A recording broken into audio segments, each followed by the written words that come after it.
નમસ્કાર, આપ જોઈ રહ્યા છો સંદેશ ન્યૂઝ અને તમારી સાથે હું છું લખમા। સમાચારોની શરૂઆત કરીએ મહત્વપૂર્ણ સમાચારથી। સુરતના ઉધના રેલવે સ્ટેશન પર મુસાફરોની ભારે ભીડ જોવા મળી રહી છે। દિવાળીમાં વતન જવા માટે મુસાફરોની ભારે ભીડ જોવા મળી રહી છે। લાંબી કતારો ત્યાં લાગેલી જોવા મળી રહી છે। સાંજે 7 વાગ્યાથી જ લોકો લાઇનમાં બેસવા માટે મજબૂર બન્યા છે। રેલવે સ્ટેશનથી રોડ ઉપર 3 કિલોમીટરની લાંબી કતાર જોવા મળે છે, જેમાં 15,000થી વધુ મુસાફર આ લાઇનમાં ઊભા નજરે પડ્યા છે। ભીડને કંટ્રોલ કરવા માટે પોલીસને પણ તૈનાત કરાઈ છે અને સાથે જ એસઆરપીની ટીમને પણ ત્યાં ખડે પગે રાખવામાં આવી રહી છે। સુરત ઉધના રેલવે સ્ટેશન ઉપર 24 કલાક ઉપરાંત મુસાફરો લાઇનમાં ઊભા છે, ત્યારે તેઓ સ્થિતિ કફોડી બની છે।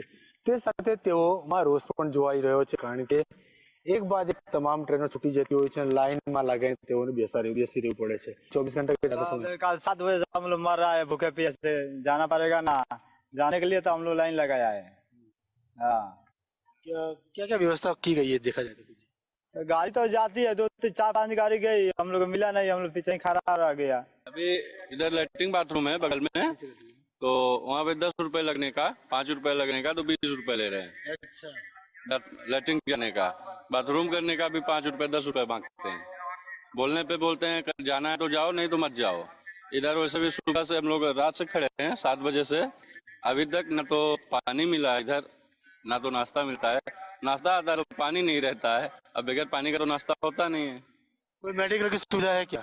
कोई सुविधा नहीं है सर। डॉक्टर रात से खड़ी सर। अच्छा, हाँ, नहीं अभी खाना खाए हैं, न कुछ करे हैं, कुछ नहीं कर रहे सर। अच्छा, क्या सरकार को क्या कहना चाहेंगे आप? तो सर ट्रेन फुल हो गया क्या, जो 11 बजे का था वो? सरकार को ये कहना चाहेंगे सर कि मतलब ट्रेन हम लोग को सुविधा दे गांव जाने में। आज हम लोग यहाँ पे 25 घंटे से जो है लाइन में खड़े हैं, धूप है। लेकिन आज टोटल 9 ट्रेनें जा रही है, तो फिर भी आपको मतलब बैठने का अभी तक 5 ट्रेनें जा चुकी है सर, फुल होके। अभी भी हम लोग लाइन में खड़े हैं, पता नहीं अभी भी जा पाएंगे या नहीं जा पाएंगे। कैमरामैन अजीत पटेल सारी जयेंद्र पांडे, संदेश न्यूज़ सूरत।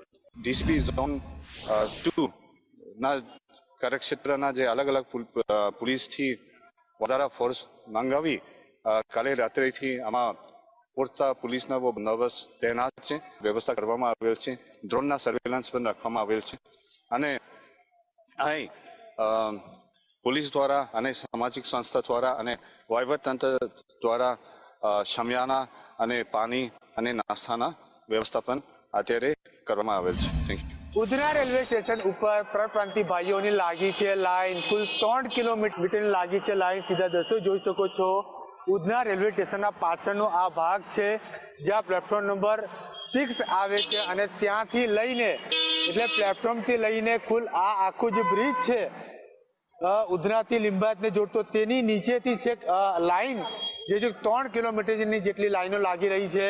ભીડને કંટ્રોલ કરવા માટે લિંબાયત, ઉધના, ગોડાદરા પોલીસનો કાફલો અહીં બંદોબસ્ત માટે તૈનાત કરવામાં આવ્યો છે। તે સાથે એક એસઆરપીની ટીમ પણ તૈનાત કરવામાં આવી છે। આશરે 15,000થી વધુ મુસાફરો આ લાઈનમાં ઉભા રહેલા જોવા મળી રહ્યા છે। વાત કરવામાં આવે તો છપરા, તાપ્તી ગંગા, ભાગલપુર અને દાનાપુર 4 સ્પેશિયલ ટ્રેન છે અને તે ઉપરાંત કુલ 6 જેટલી જનરલ સ્પેશિયલ ટ્રેન દોડાવવામાં આવી રહી છે રેલવે વિભાગ દ્વારા। તેમ છતાં ભીડ કંટ્રોલની બહાર છે, ભીડ નિયંત્રણની બહાર ન જાય તેની માટે પોલીસ વારંવાર અહીં મેનેજમેન્ટ એલાઉન્સ કરી રહી છે।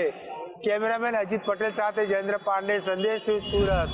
ઉધના રેલવે સ્ટેશન ઉપર દિવાળી પહેલાનો આ અંતિમ રવિવાર છે, ત્યારે રેલવે સ્ટેશનના પ્લેટફોર્મ નંબર 6 ઉપર પરપ્રાંતિ ભાઈઓની લાગી છે લાઈન। તમે આ બાજુ જુઓ કે તો આ બાજુ આખી બાજુ પાછળની બાજુએ કુલ 3 કિલોમીટરની જે છે તે લાઈન જોવાઈ રહી છે।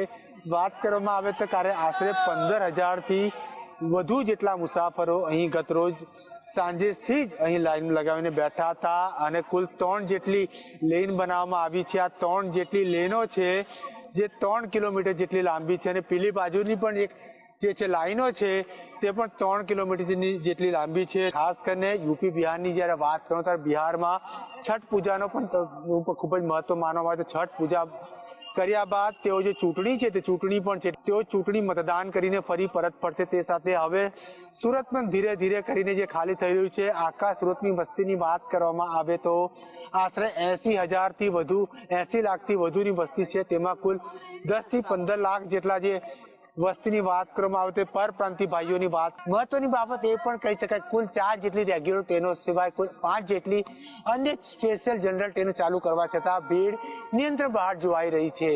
કેમેરામેન અજીત પટેલ સાથે ચંદ્ર પાંડે, સંદેશ.